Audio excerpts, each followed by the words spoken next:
Hello বন্ধুরা, আবার একটা রান্না নিয়ে কিন্তু চলে এসেছি। চলো রান্নাতে কি আছে প্রথম থেকে শেষ পর্যন্ত দেখে নেব।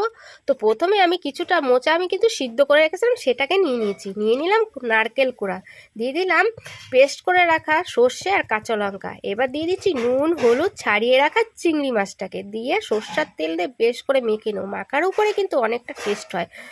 তো মাখা আমার হয়ে গেছে। এবার কলার পাতা নিয়ে এবার চিংড়ি মাছ কাঁচা লঙ্কা দিয়ে সর্ষার তেল দিয়ে বেশ করে সাজিয়ে এবার কিন্তু সব কটা কলার পাতার পাতুরিগুলো আমি বানিয়ে নিলাম। সব পাতুরিগুলো হয়ে গেছে। এবার চাটুতে তেল দিয়ে পুরো চাটুটা তেল মেখে এবার কিন্তু আমি পাতুরিটা ভেজে নেবো। তো 4টে পাতুরি আমি সাজিয়ে নিলাম। একদিকে পাতুরিটা কিন্তু ভাজা হয়ে গেছে, পরের দিকটা উল্টে দেবো।